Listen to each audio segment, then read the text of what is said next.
Yes, sir. Okay, thank you.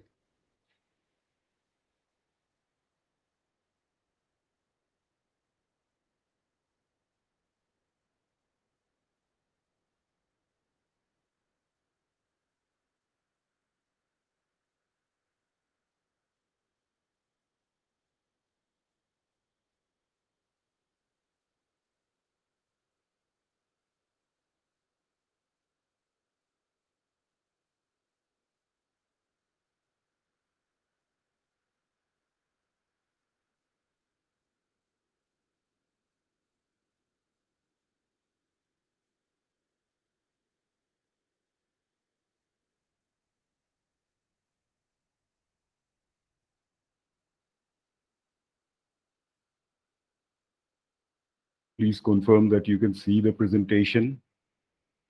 Yes, sir. Okay, thank you.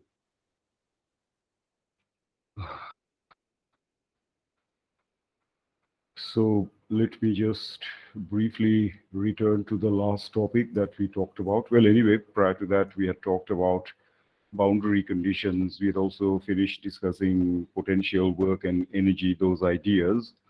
Then we talked about boundary conditions. One important idea that we will carry forward is that at the boundary of a conducting surface, uh, if the surface contains charges, then this is the contribution to the electric field coming from the surface. The parallel component makes no such contribution. Uh, we shall we then began the discussion of conductors. So this was the topic on which we ended. But we had a long discussion on the basic nature of conductors. I mentioned to you that conductors, broadly speaking, are systems or things that conduct an electric current. And what is an electric current? An electric current is a flow of charges. Okay, so what makes conductors conduct? I also discussed with some examples, not that the details are important, they are subjects of solid state physics actually, the properties of conductors. We shall just make use of those properties, the physical properties of a conductor. That conductors are things that possess free charges. Okay, and the first thing that we talked about was that an electric field inside a conductor, is equal to zero. That may seem surprising to you. Why is that so? Let us now discuss this thing in detail. This was the point where we ended. I mentioned to you that we touched upon the second property and the third property, but this was not the property that we discussed in detail. So this is the topic that we shall take up today, this morning. So inside, just can you give me a minute, please?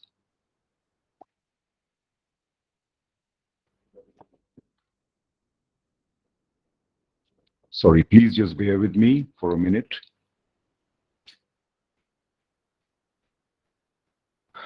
Okay, I should also like to inform you about something. In the last tutorial, where I was discussing the examination problem sheet, and I discussed the first part. The second part I could not. Halfway through, suddenly there was a power cut, not inside the DICT campus, as I learned later. It happened in this entire region. There was some issue with the power supply company, Torrent. So power was not restored before evening. So that was because of that I could not finish discussing all that. So I will discuss it probably in the next tutorial. Hopefully by the end of next week you should also have your marks.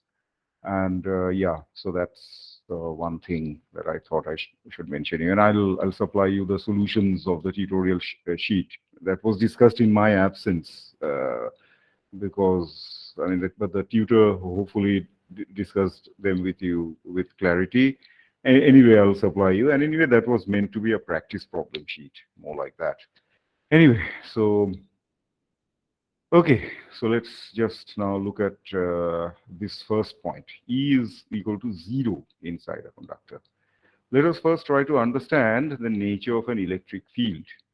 Here, this square, this smaller square that I have drawn, that I'm calling your attention to, is a block of conducting material.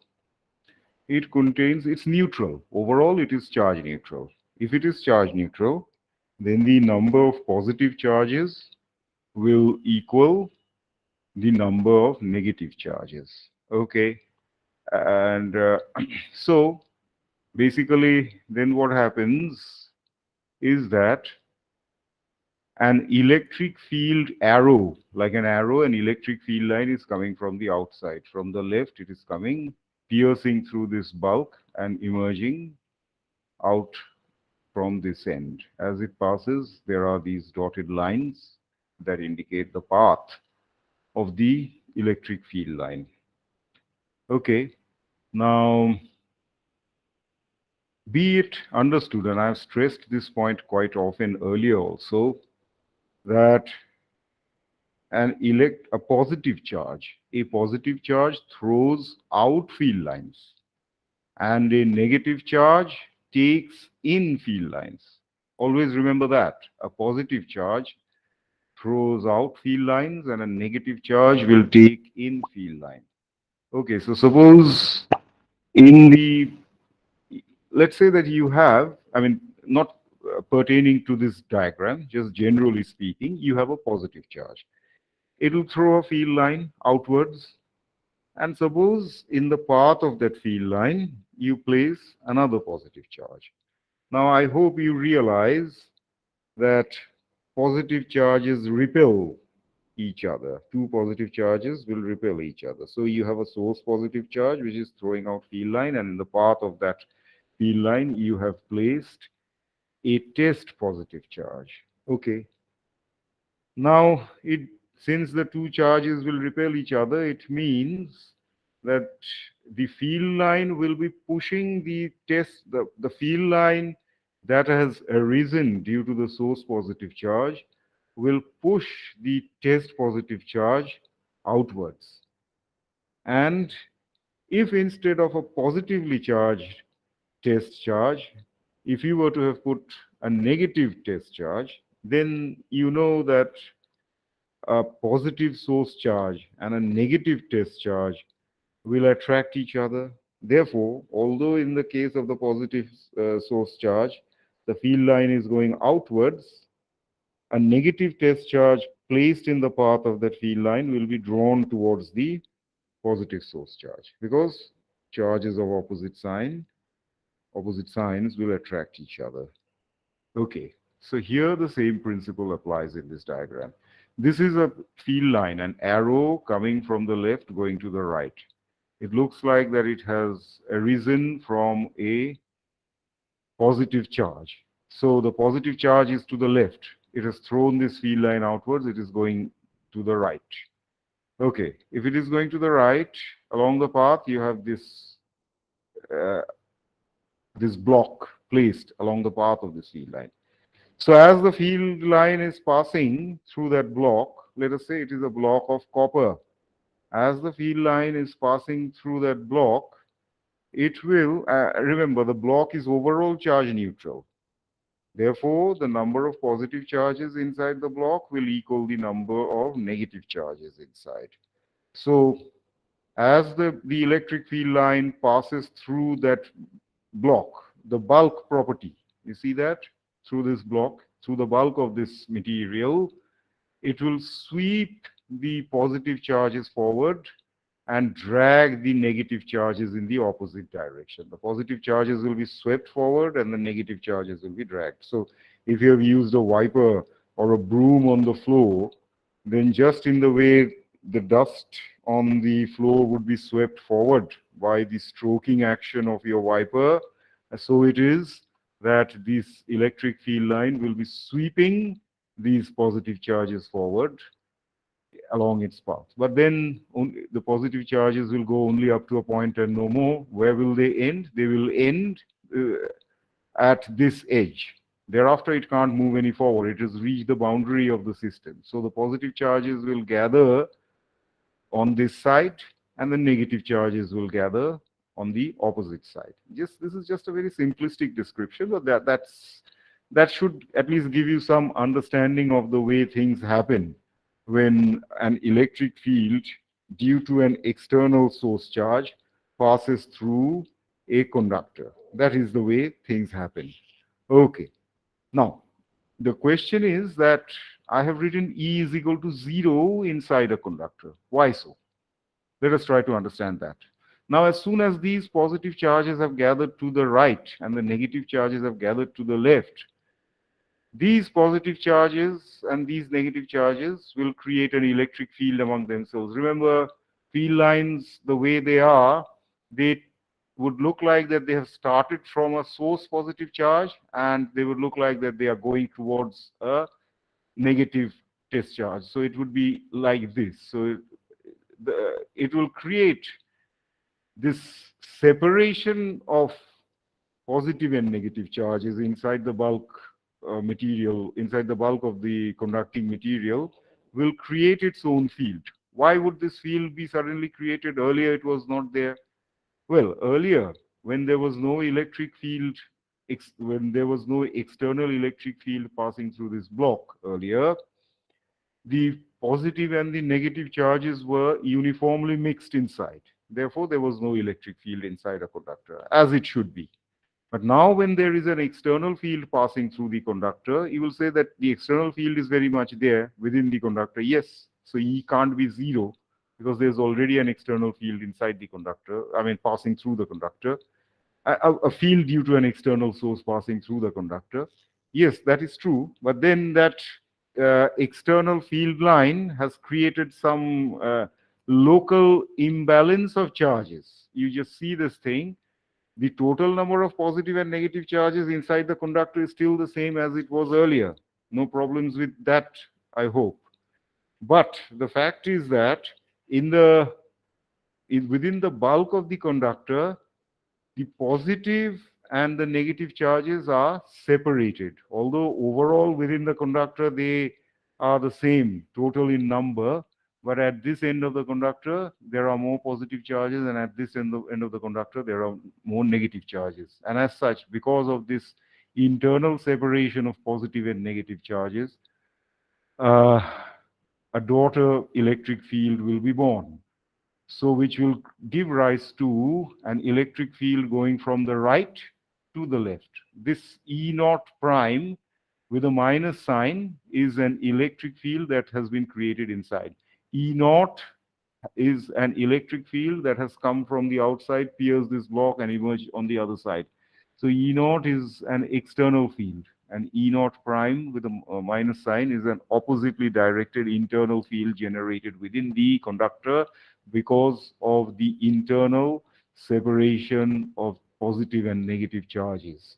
Okay, so what will this electric field do? So there is this dotted line whose value is E naught going in the right direction, and there is this small arrow E naught prime with a negative sign going in the opposite direction. These two electric fields will cancel each other such that overall inside the conductor, the total electric field will continue to be 0. So inside the conductor, electric field is 0. Okay, so I hope you have understood that discussion. Um, so there are two scenarios. Once again, I repeat that there are two scenarios. One is that there is no external electric field drilling through this conducting material. If that is so, then the charges will be uniformly mixed, and so there will be no net charge, and therefore if there is no net charge, it's overall 0, cancelling one another, the total electric field will be 0. Fine. But if there is an external field passing through this block, it will cause a separation of charges, positive to one side, negative to the other, and this internal separation of charges will give rise to an electric field within this block, and they will cancel each other. And if they cancel each other, then they will the new well, I'm sorry, I mean it will give rise to an electric field, and oppositely directed electric field, and this oppositely directed electric field will cancel the external oppositely directed internal electric field will cancel this external electric field that is passing through it. Well, it will continue to be continue to have a zero electric field inside the conductor. Okay, and then of course, as soon as you understand that, the next point to understand is that if electric field is equal to zero, the divergence of E is equal to rho by epsilon naught. That's also equal to zero. Electric field zero meaning divergence of E is equal to zero. And if divergence of E is equal to zero, then by the formula, the divergence of E is equal to rho by epsilon naught. Rho will also be equal to zero inside a conductor. And if the electric field is zero, E being zero, gradient of V will also be zero. If the gradient of V is zero, then V must be an arbitrary constant. So the potential inside inside the conducting material, this conducting block, will be the same everywhere. You call that thing having the same potential everywhere. You call that thing equipotential. There is an equipotential condition. So that is, so if the potential is the same everywhere, then between any 2 points in the conductor, the potential difference will be equal to zero. Okay, so that is what happens inside a conductor. So those were the bulk properties within the conductor. Now we shall look at the surface properties. Surface properties. Excuse me, sir. Yes, sir. Any issues? Sir, if the conductor is already charged, will the electric field inside it will be still zero? No. I said, just see. I mean, it's a. I mean, if there is total, if the total. I mean, this whole discussion is based on the fact that the total number of positive and negative charges inside the conductor is the same. Are the same. Okay, sir. Okay. So it's initially it was a charge neutral conducting block, just like your normal wire, copper wire or something. And then you're causing an electric field to pass through that conductor. Or you can also switch on a battery. And the switch, and please mute your mic, by the way. Switch on a battery, and if you switch on a battery, then it will give rise to an electric field. And can you just excuse me for a minute, please?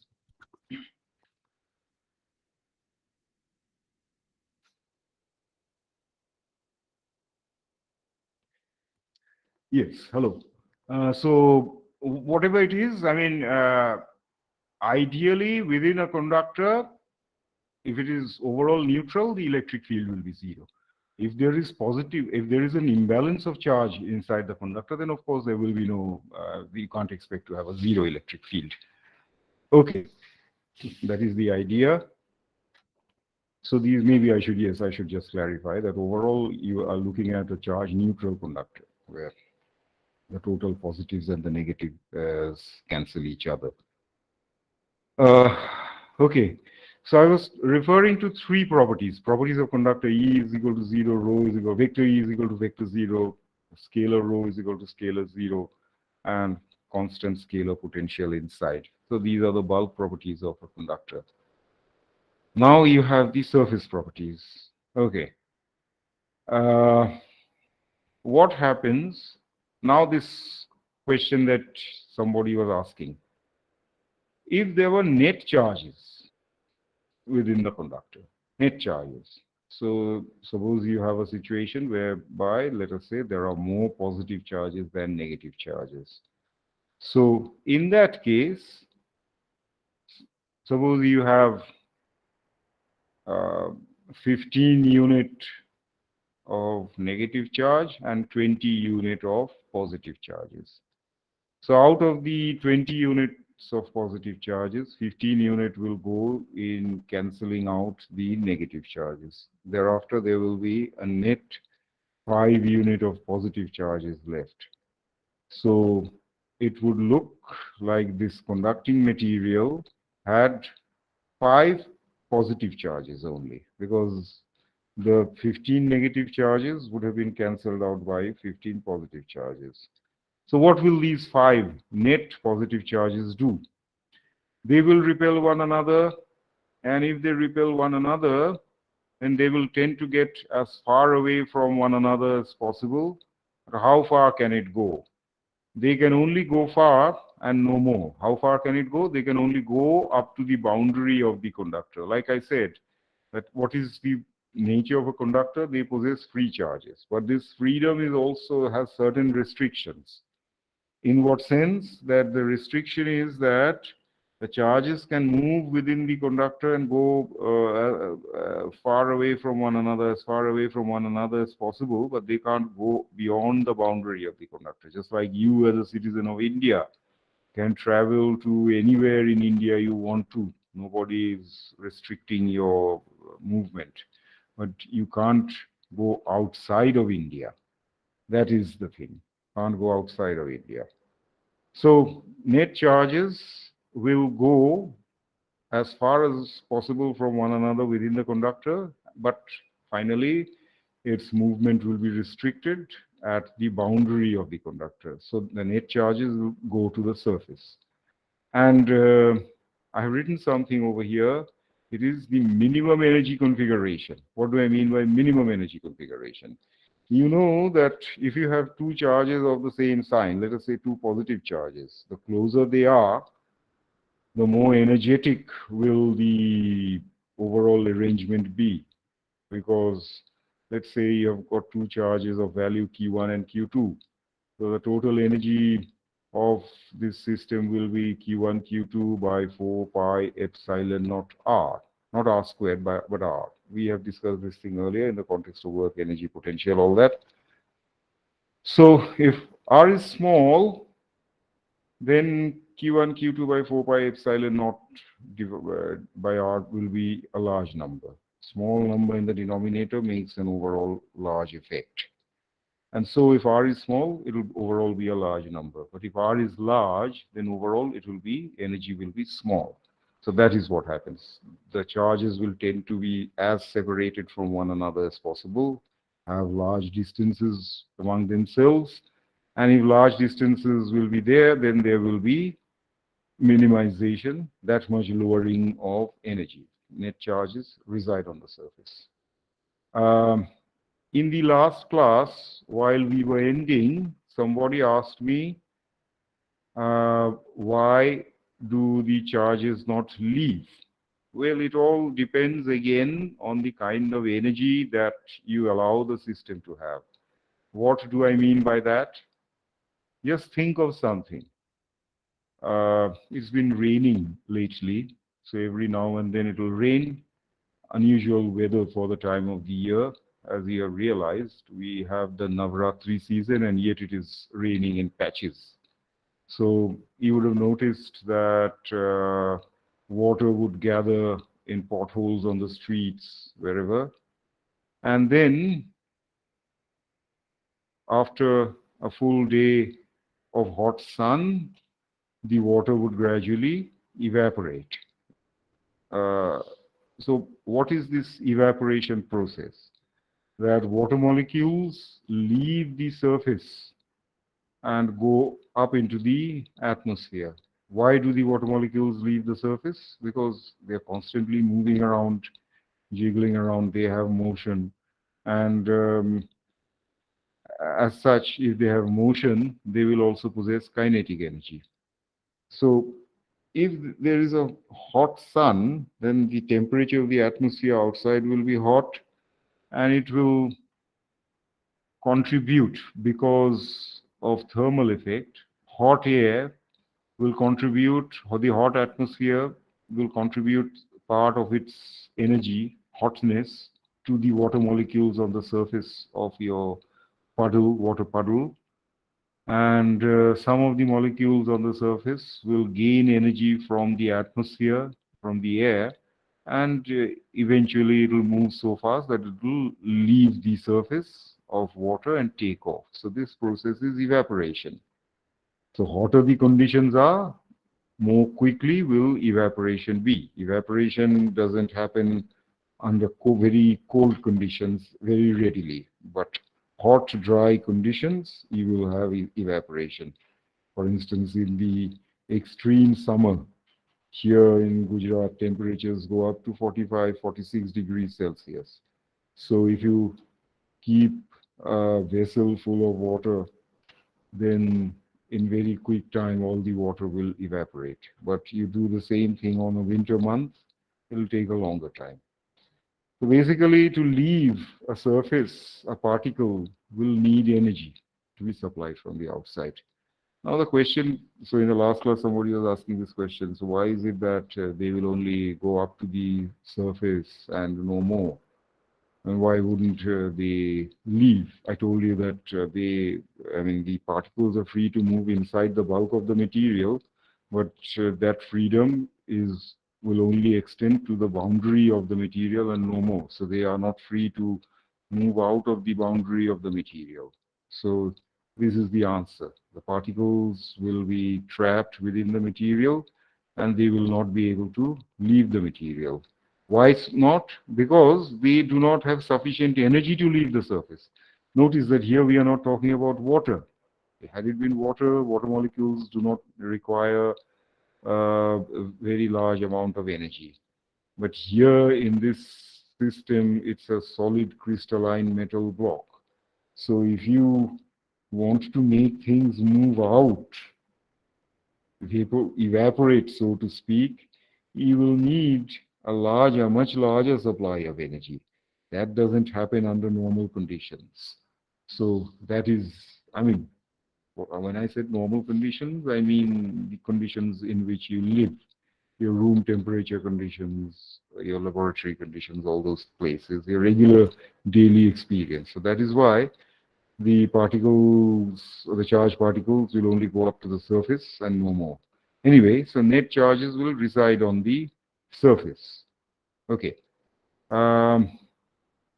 Then the next thing is that, so if charges are now on the surface, as in this one, so they will be throwing field lines. Suppose you have a positive charge gathered over here. This positive charge will be throwing field lines in every direction. Okay, it's just that inside the bulk of the material, there is another field line due to a negative charge. There's another field line that is cancelling the effect of it. But if charges go up, float up to the surface, then what will happen to, what effect will it put or provide to the field lines over there? E is perpendicular to the surface just outside a conductor. Let us see. What do I mean by that? Here, let's go back to this discussion.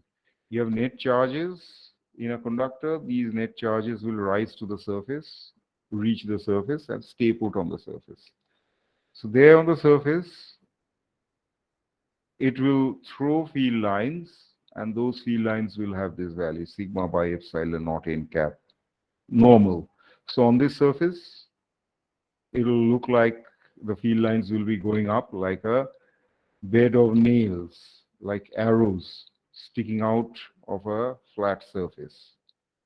If you had a spherical surface, it will also be normal, but it will look like a sphere from which nails are sticking out.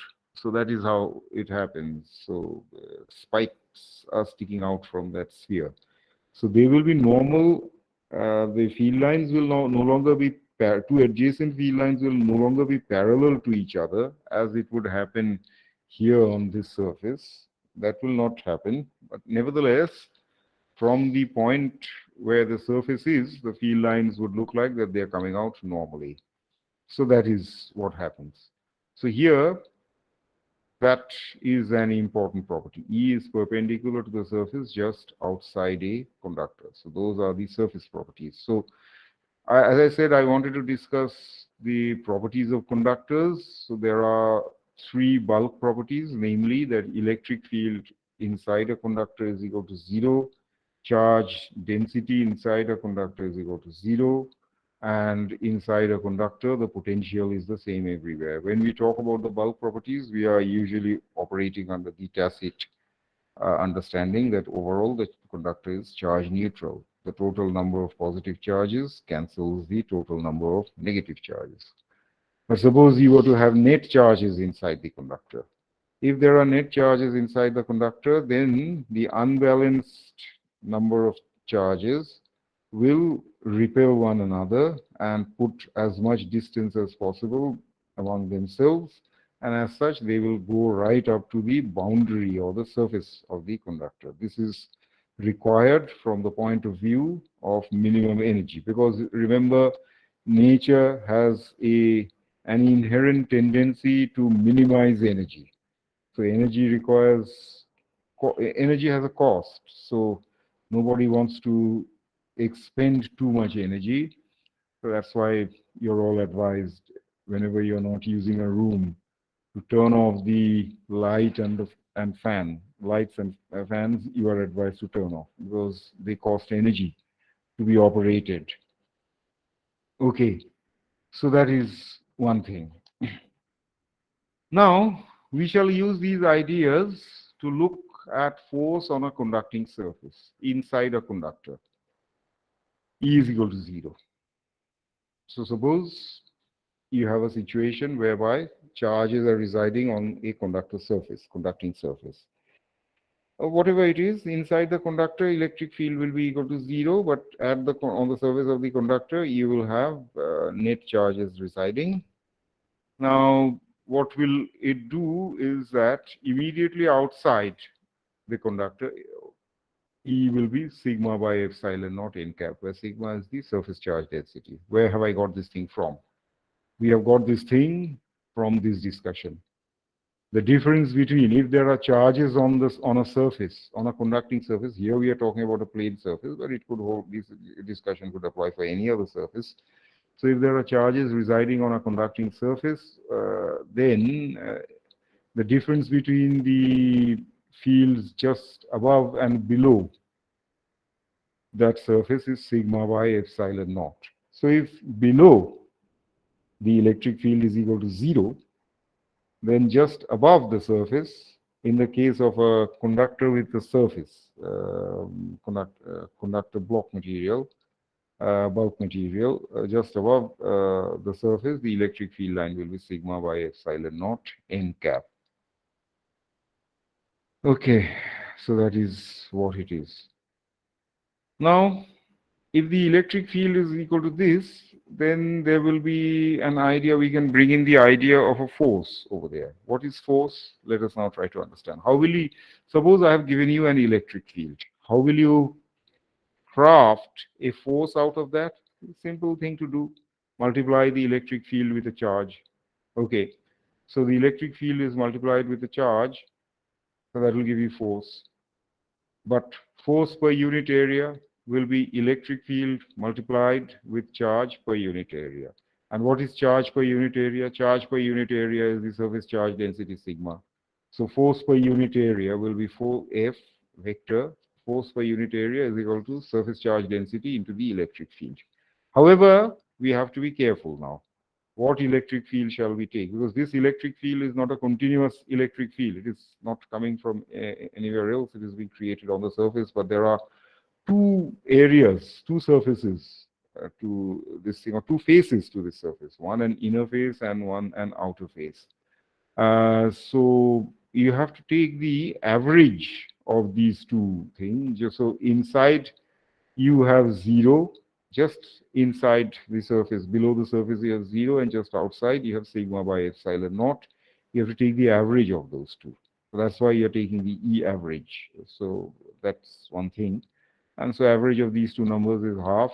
I mean, this plus this divided by 2. So sigma into these two things divided by 2 will give you half sigma squared by epsilon naught n cap. Now that is the force per. So as I said, I mean, how will you get force? Multiply the electric field by a charge. So that is how you will get it. But then force per unit area is also known as pressure. So we just take the scalar part of this vector quantity and not worrying about this n cap thing, and we are writing it as half sigma squared by epsilon naught. What we will have to do is now that we will just make a substitution and convert the write this thing in terms of energy. I'm sorry, write this thing in terms of the electric field. E squared is equal to E dot E. and E dot E will be equal to sigma by epsilon naught n cap dot sigma by epsilon naught n cap. N cap dot n cap is equal to 1 unit vector taking a dot product with its own self will give you 1. And so this will be sigma squared by epsilon naught squared. So basically, then you will just multiply and divide this thing by 2 and take an epsilon naught outside. So it will be 2 by epsilon naught into sigma squared by twice epsilon naught. Sigma squared by twice epsilon naught will be equal to P. So you have this P. P is equal to epsilon naught by 2 E squared. So that is the pressure on the residing surface charges. So that is what, if you are a charge on the surface, there is a net imbalance of electric field, and that imbalance of electric field will give rise to the feeling of a pressure. So it's just like, I mean, what do I mean by this? Well, I mean, what is the basic mechanism of this pressure? See, these charges that are floating up to the surface, net charges reside on the surface. They are um, tending to move as far away from each other as possible. So it is just like, you know, in a crowded bus, if you're traveling, or a crowded, let's say, metro coach. So all the doors and windows are closed. There is a lot of people packed inside. So those who are right next to the wall of the coach, they will feel a pressure due to the crowd inside, pressure against the wall. So these charges also feel that way. They are being forced against the wall, although and they would rather be leaving the surface and going outside, but they can't. As a result, they are kind of squashed against the wall, forced, pressed against the wall. So that is giving rise to the effect of the pressure that you have. So that's pressure effect that they feel, half epsilon naught E squared. That's the electric field that you have. Okay, so with that, we have completed this part of our discussion. Now what we shall do is that we will have a long discussion on another aspect, Poisson's equation, in part of this whole package, Laplace Poisson, all these things we talked about. I mentioned to you earlier that divergence of E is equal to rho by epsilon naught. Divergence of E is equal to rho by epsilon naught. But E is also equal to negative gradient of a scalar function V, capital V. So if you substitute the divergence of E with the divergence of the negative gradient of V, so del dot del will give you del squared V. Del squared V you shall have, and then the minus sign will go to the right hand, and you'll have minus rho by epsilon naught. So what we shall do today is to have some discussion on this topic of Poisson's equation. Not I mean, we'll just discuss some simple mathematical applications of these things, some theory, all that. So first is a situation whereby you have two planes, at z equal to 0 and at z is equal to h. The space between these two planes is filled with a uniform distribution of charges. Uniform distribution of charges means that it will have a constant density. Charge density within these two surfaces, z equal to 0 and z equal to h, is a constant quantity. Let us now try to see. These two planes, z equal to 0 and z equal to h, they are idealized to be infinitely extended. So z equal to 0 is actually the xy plane. So it's going right up to plus x in one direction, positive infinity along the x direction, and negative infinity along the x direction. Similarly, it will go up to positive infinity along the y direction and negative infinity along the y direction. And the same principle applies to z equal to h above this thing. And charge density is constant inside. So this is just like you know, your two slices of bread within which you have put in some material, jam or butter or whatever, so the charges are uniformly distributed. I have written something over here. always two boundaries. Why always two boundaries? Whatever direction you take in Poisson's equation, x, y, z, whatever direction you take, there will always be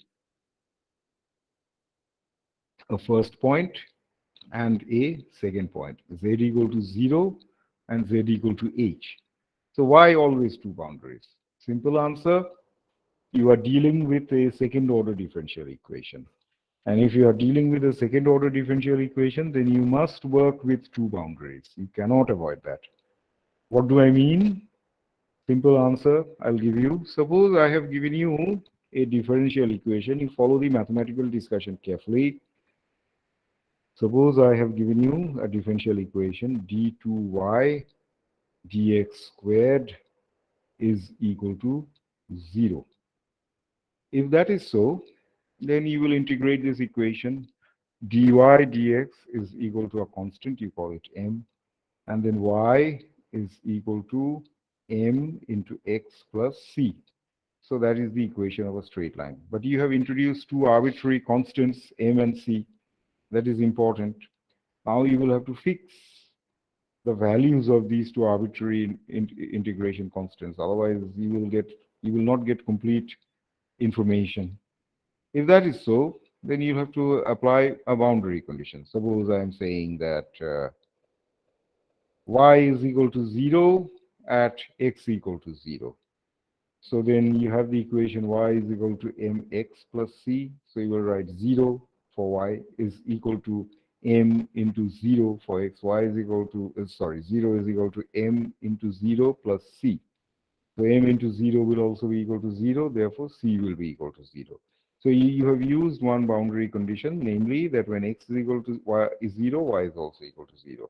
Basically, that is to say that the equation, the straight line that you have, is passing through the origin. Fine. So now c has become equal to 0. Thereafter, you're left with y is equal to mx.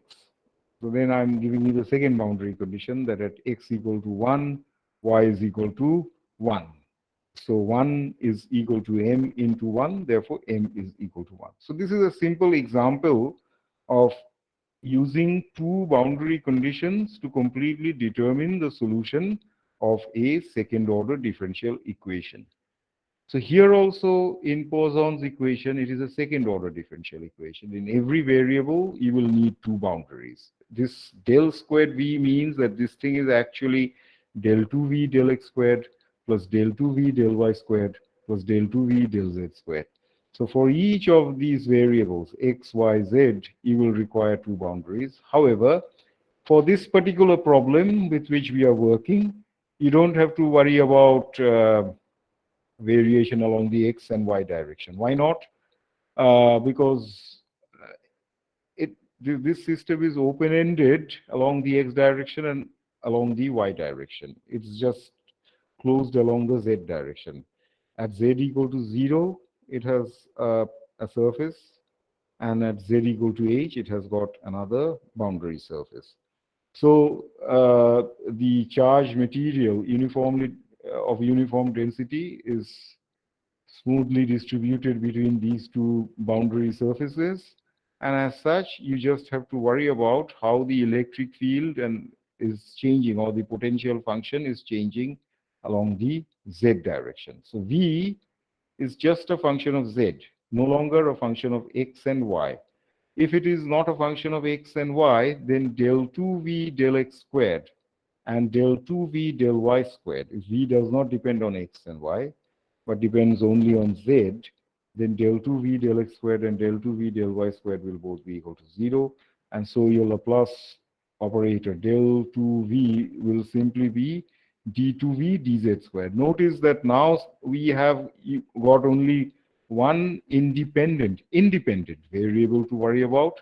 And because we just have one independent variable, we write the differential operator in terms of a full derivative. d2v dz squared is equal to minus rho by epsilon naught.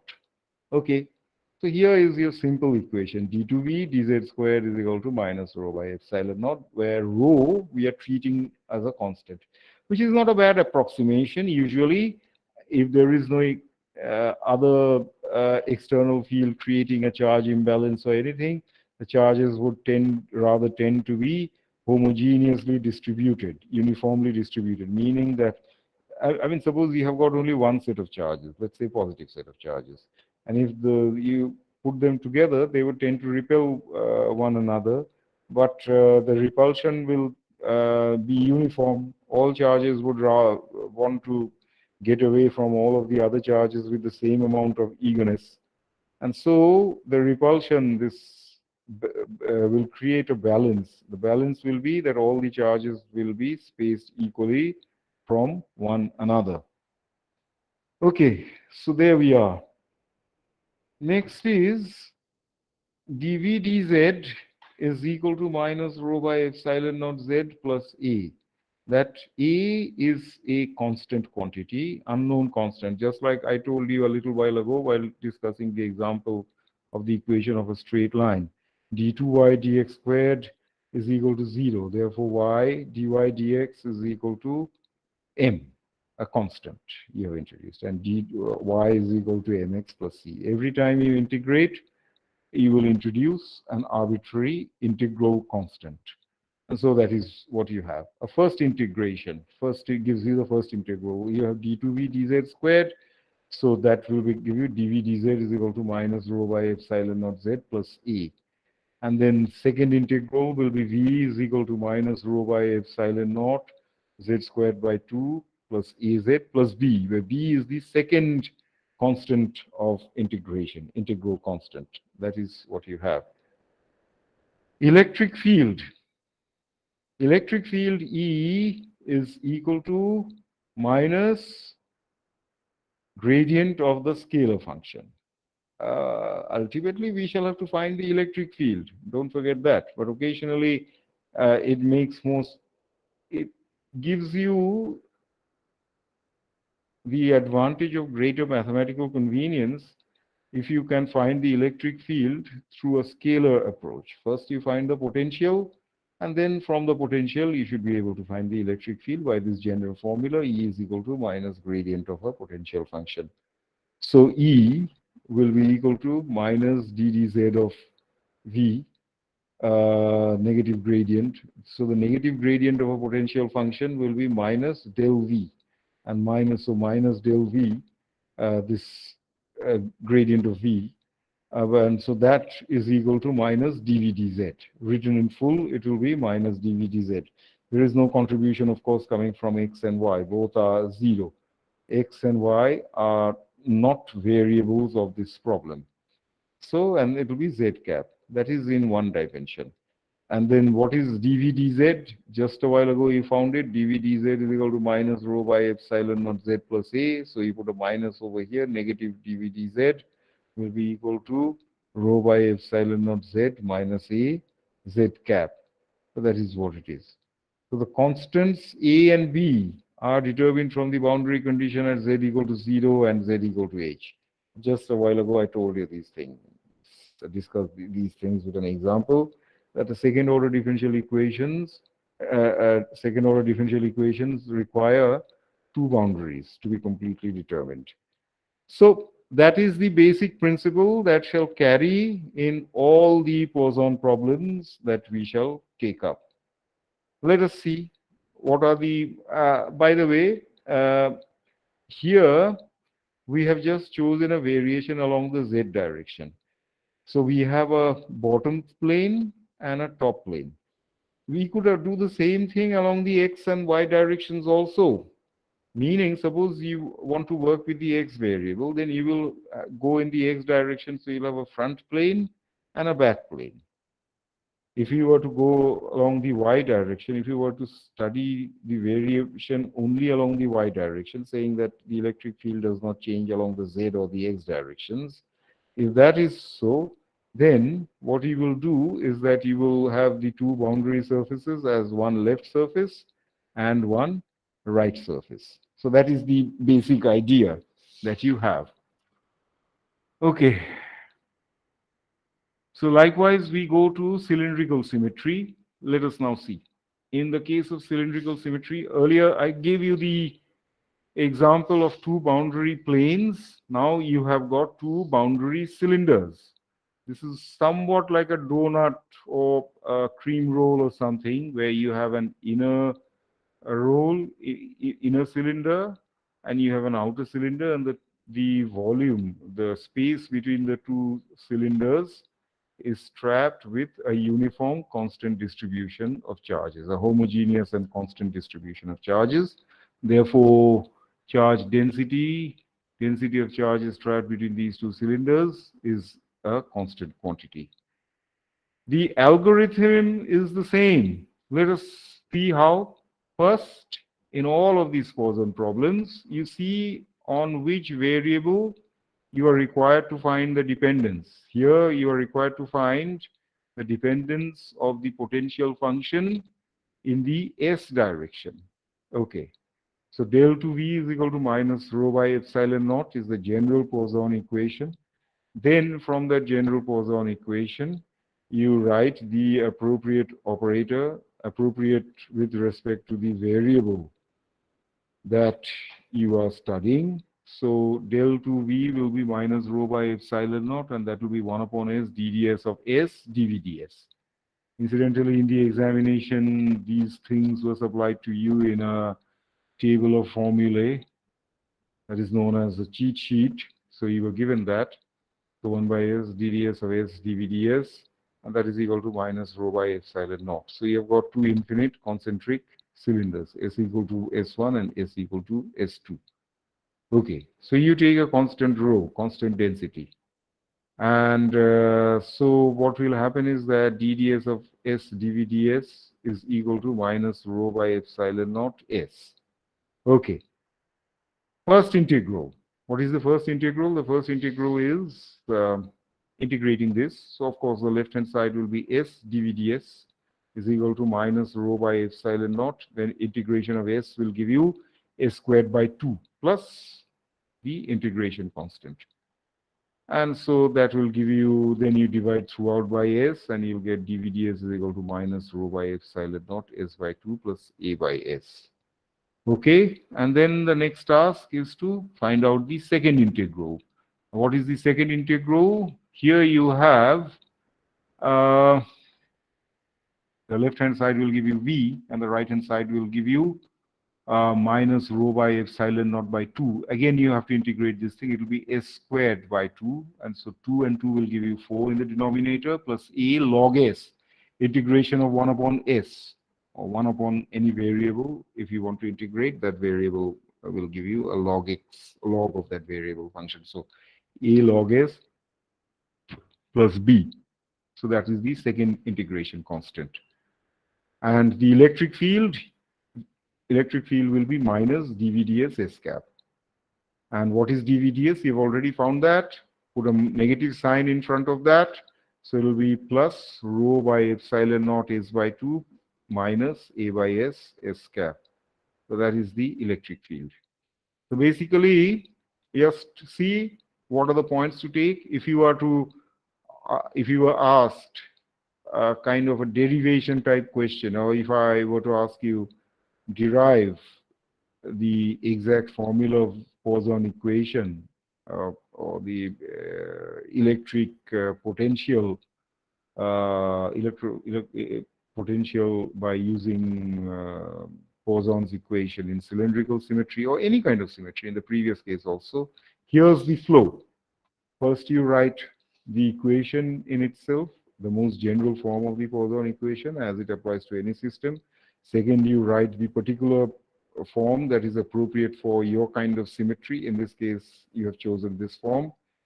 The electric potential V does not depend on phi or Z. Remember, we are talking cylindrical symmetry, S phi Z. But here, it does not depend on phi and Z, it just depends on S. So accordingly, it can depend on phi and Z individually, meaning it may not depend on S and may not depend on Z, but depends on phi. Or it may just depend on Z, but not on S and phi. So if those are the things that happen, then you just write the particular form of the operator as necessary for your study. Okay. So as soon as you have that, Thereafter, so step number 1, step number 2. First integral is step number 3. Second integral is step number 4. Writing the second integral will give you the potential function. And writing the electric field is step number 5. You notice that in the previous example, we also did that. This is the equation. Del 2V is equal to minus rho by epsilon naught. Then you write step number 2, d2v dz squared is equal to minus rho by epsilon naught. So step number 2, first integral is step 3, second integral is step 4, electric field is step 5. So just 5 things you have to remember in all these Poisson type problems. Of course, you will say that aren't we leaving out something? We are keeping our final answers in terms of the arbitrary constants A and B. This is a general solution we have got. So what about A and B? Yes, you are right. If you were to ask me that question, I'll concede that you have a point. We are not using the boundary conditions A and B, boundary conditions of the system to find out A and B. Why are we not doing that? Not that it's not relevant, or it's just that it's too tedious. I mean, this equation will require a lot of work out. This problem will require a lot of work out if you were to fix the values of A and B. It can be done, but that's not really very much necessary, but we shall do so when we take up Laplace's equation. And what is Laplace's equation? When del 2V is equal to 0 in a charge-free region. Here we are doing Poisson's equation. Del 2V is equal to minus rho by epsilon naught, but Laplace is applicable in a charge-free region where rho is equal to 0. We shall do that thing for Laplace's equation, but not here.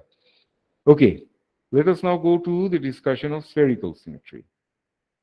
In the case of spherical symmetry, you have an inner sphere of radius r1 and an outer sphere of radius r2. Okay, this is just like your spherical chocolate cake. You have an inner surface and you have an outer surface, and you fill in these two spherical surfaces, the space between the two spherical surfaces, rumball cake as we call them, so with chocolate filling, heavy chocolate filling. So this is like that. The charge distribution is inside, constant charge density rho. Our inner sphere has got a radius r1, the outer sphere has got a radius r2. They are concentric spheres. Algorithm is still the same. Start with del 2V is equal to minus rho by epsilon naught. Fine. Then, so this is step number 1. That's always the general Poisson equation to write around, set down. Second step is to write the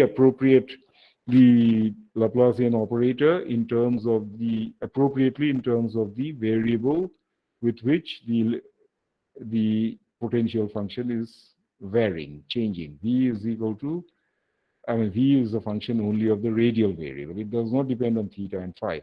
It can, but why do we go into cylindrical and spherical symmetry? I have touched upon this issue earlier also. We go into cylindrical and spherical symmetry just to exploit certain geometrical the advantage that is there in certain geometrical configurations, namely that in cylindrical symmetry, these electric field lines usually,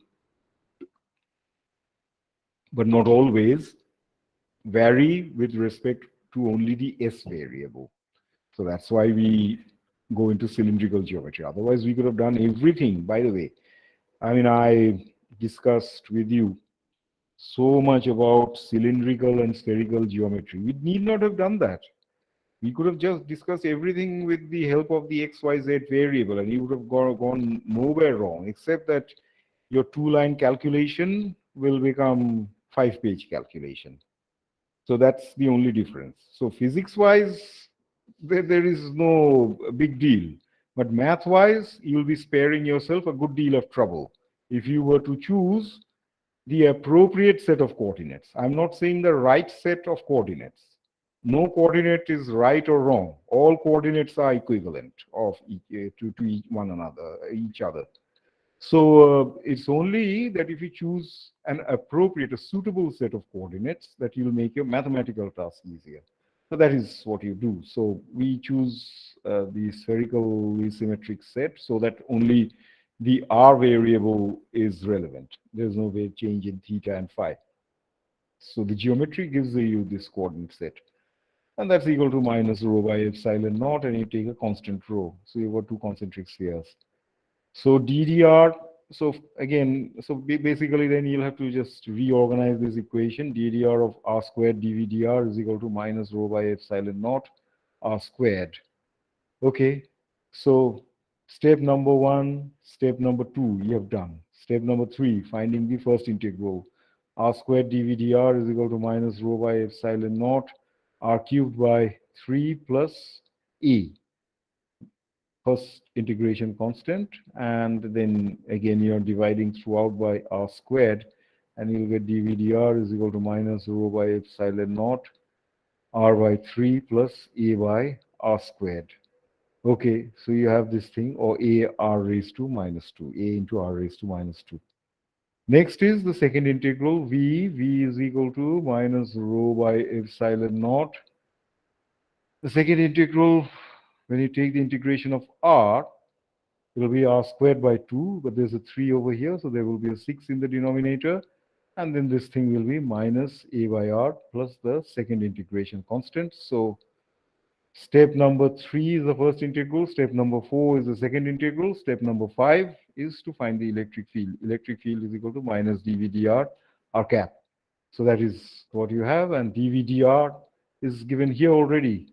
So minus dVdr will be rho by epsilon naught R by 3 minus A by R squared R cap. So that is what you have. This is, so basically, in all of these Poisson problems, I mean, see, there are 9 variables. We are working with 3 Cartesian coordinate systems, and you have to worry about 9 variables. And what are the 9 variables? X, Y, Z from the Cartesian system, 3 variables. S, phi, Z from the cylindrical system, 3 variables again, 3 and 3, 6 already. And then R theta phi from the spherical system, once again 3 variables. All the sets of 3 sets of 3 put together, we'll get 9 variables. But we have not discussed all 9 variables, we have just discussed 3. Why so? Because typical problems, I mean, there would have been no point in getting into spherically symmetric problems if you had you've been using all the theta and the phi variations, but usually spherically symmetric problems have only R variation, as in an electrostatic field. Similarly, usually cylindrical problems have only S variation, as we will see later in the case of the magnetic field. So we will start magnetostatics in due course, hopefully by the end of this month of October. And so that is how you have that thing. So basically, that is what it is. So yeah, and the XYZ system, well, I mean, they're really equivalent of each other. Whatever discussion we have had with respect to Z could easily have been held with respect to X and Y. So it would not have mattered over there, as we will see when we do in the case of Laplace problems. So anyway, so those are the 3 Poisson problems. I have just given you a little motivation of that. The Poisson problems, we just discussed it for 3 variables, but now we shall go into the Laplace problems. There, we shall discuss variations with respect to all the 9 variables. All the 9 variables, what are the things we haven't done in the case of Poisson? We just confined our discussion to 3 independent variables, namely Z in the case of the Cartesian, S in the case of cylindrical, and R in the case of spherical. And we also haven't done anything to fix the integration constants A and B in terms of the boundary conditions. 2 boundary conditions are required. Those are the things we shall do when we take up Laplace's equation. Okay, Laplace's equation you think is a very simple equation. What happens in the case of Laplace's equation? In the case of Laplace's equation, you are dealing with a charge-free region. So here's, just look at this diagram over here. Here we have a bottom plane, z equal to 0, and a top plane, z equal to h, with nothing trapped between these 2 planes. Here in the case of the Poisson problem, you had z equal to h and z equal to 0 with charge uniformly distributed between the two planes. So this is like just like having a sandwich with a lot of stuffing between a top slice of bread and a bottom slice of bread. That's what you have. But here we have no such thing. It's just like it's a very tasteless thing that you may think is happening. Tasteless. Why? Because there's no stuffing inside. So the electric field is passing through the bottom plane and reaching the top plane. Where is the electric field coming from? The electric field is coming from some source charge placed somewhere, God knows where. You don't know. But nevertheless, even if there is no charge in the region of your interest, and what is the region of your interest? The region of your interest is the space trapped between z equal to 0 and z equal to h. That is the region of your interest. So within that region, there may be no charge, but there will still be an electric field. And if there is an electric field, then there must be a potential function also, because E is the negative gradient of a potential function. So as soon as you have an electric field, there will be a potential function and vice versa. So we shall have to look at the potential function in this charge-free region. If we had worked with the Poisson equation, we would have written del to V is equal to minus rho by epsilon naught. But we are now looking at a region of interest for us where there are no charges. And if there aren't any charge in that region, then rho is equal to 0 and del to V is equal to 0. So we are dealing again in Cartesian coordinates x, y, z for plane symmetry, but we have a situation whereby for simplicity, the potential function depends only on z and not on x and y. So it's a one-dimensional case where the dependence of the potential function is only on z. That is fine. And at the bottom face, v is equal to 0. At the top face, v is equal to v naught. Those are the two boundary conditions which we shall avail of. Okay. While discussing boundary conditions earlier, I gave you the equation of a straight line. What did I say? d2y dx squared is equal to 0. I gave you some example of how you will use boundary conditions to solve this thing. Y is equal to mx plus c is the integral constant, integral solution. So this integral solution has got two arbitrary constants, m and c. You will need boundary conditions to fix the values of those two constants. So here, this equation is just like that. The previous algorithm still holds. Flow of how you work with Laplace and Poisson problems. First, you write the most general equation pertaining to these systems. Namely, in the case of Poisson, del 2v is equal to minus rho by epsilon naught. And in this case, it is del 2v is equal to 0. So those are the two equations to begin with for you.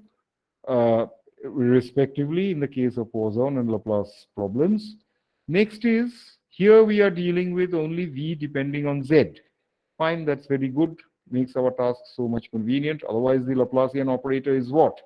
Del 2v del x squared plus del 2v del y squared plus del 2v del z squared is equal to 0. Huge problem, serious problem. When v depends on x, y, z, you'll have to solve a partial differential equation in 3 variables, and that's not easy. That is not easy at all. But here, your task has become so much simple. V just depends on z. Therefore, since it doesn't depend on x and y, del 2v del x squared and del 2v del y squared will both be equal to 0. So you're just left with del d2v dz squared is equal to 0. That is what you have. First integral will be dv dz is equal to a. Sorry, just a minute, please.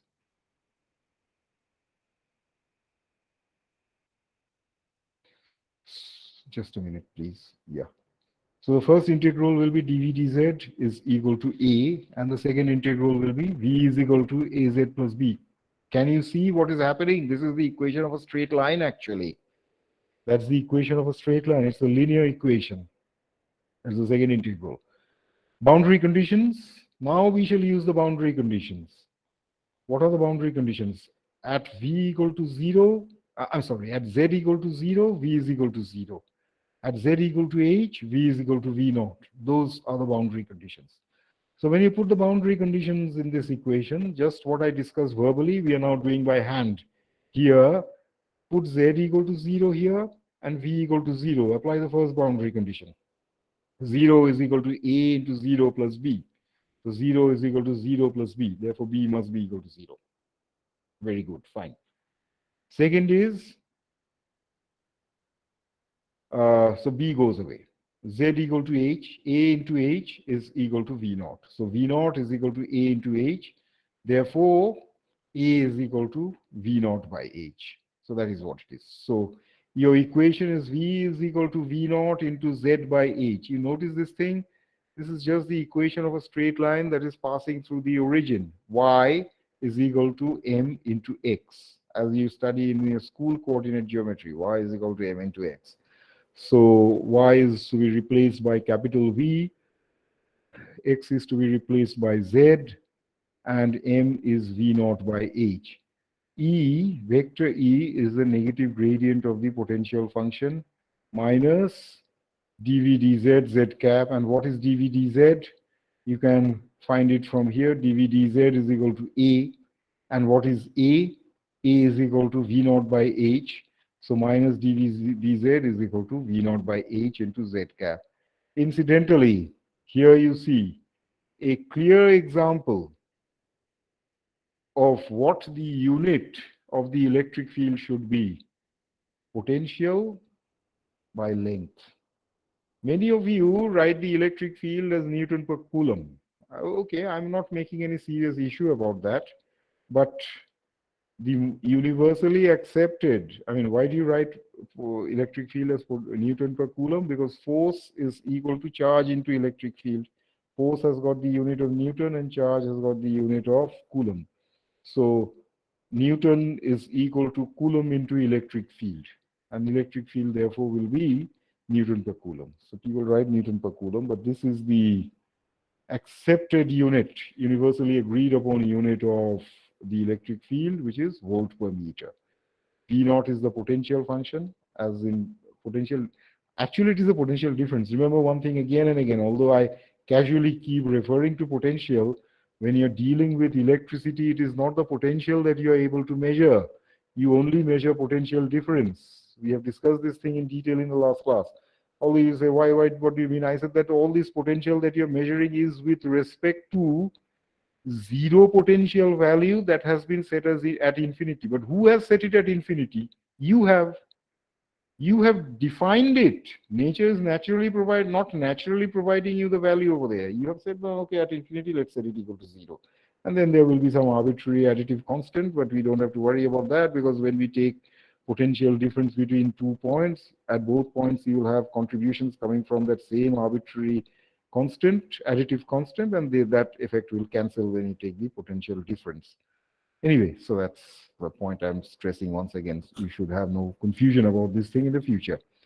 So in the one-dimensional case of plane symmetry, here, this is the sort of plane symmetry. X, Y, Z, everything is in Cartesian planes, all these things. In the one-dimensional case of plane symmetry, V and E could be found along the X and Y coordinates. V as in the potential function, vector E as in the electric field, can be similarly found along the XY coordinate directions. Also, I've written something over here. E is equal to minus V naught by H Z cap. Dimensionally, it is volt per meter. Dimensionally, unit-wise, whatever you want to call it, is volt per meter. Coulombs, I'm sorry, unit of the electric field. So, but let us return to this little discussion. V and E could be found similarly along the X and Y coordinate direction. See, what do I mean by that? Let us say, instead of worrying about the variation along the Z direction, I worry about the variation along the X direction first. So what will I do? I will, instead of this plane over here, this rectangle, I'll draw a rectangle on the YZ plane, and then I'll draw another rectangle here. So it will be, see, this is just like a cuboid, a box. We are just looking at the top face and the bottom face of that box. If you have seen a shoe box or anything, a cuboidal shaped shoe box, this is just like that, except that the front wall and the back wall and the left wall and the right wall are invisible to you right now. Why are they invisible? because the potential function is depending only on Z. So you are worrying about only the top face and the bottom face, top cover and the bottom surface, bottom cover. But suppose I said that no, your field is varying only along the X direction, not along the Z direction. Then what will you do? Immediately this top cover and the bottom cover will appear invisible to you. What will be visible to you is a front surface and a back surface. The back surface will have the equation x equal to 0, and the front surface will have an equation of x equal to whatever you want to call it. So, and similarly, if you were to worry about variation only along the y direction, I say that your potential function varies only along y, not on x and z direction. So then you will have a left face and a right face, a left face and a right face. So then the front face, back face, top face, and bottom face will be invisible to you. So whatever you have done over here could very well be done for the x and y variables, except that in that case, you'll have to substitute the z with the variable in which you are interested. So you'll have d2v dx squared is equal to 0. Therefore, v is equal to ax plus b. Or you can have d2v dy squared is equal to 0, and v is equal to ay plus b. And again, you can just apply boundary conditions supplied to you. There's nothing natural about these boundary conditions. They are supplied to you by whoever is interested in the problem. You can define those boundary conditions and then get all of these things. So you'll have v is equal to v naught by h into x, or v is equal to v naught by h into y, stuff like that. Anyway, so whatever we shall, in the next class, we have come to the end of our class today. In the next class, we shall work with the cylindrical and the spherical coordinates. Here, only one variable is sufficient to give you a clear idea of what it is for the other x and y variables, because this is plane symmetry, is a very simple symmetry really. Okay, so with that I stop. I just have a brief discussion with you about something else. Give me a minute, then I will end. I mean, I'm stopping the sharing and I'm also stopping the recording. Please just briefly bear with me for a minute or two. Is that next week we have only class on Wednesday, not on Friday. Friday will be Dashera holiday. So on Wednesday, we shall have our usual lecture, and in the tutorial, we shall have our usual tutorial session, but in the tutorial, we'll have a harder problems to work with. Also, I shall require a little time to complete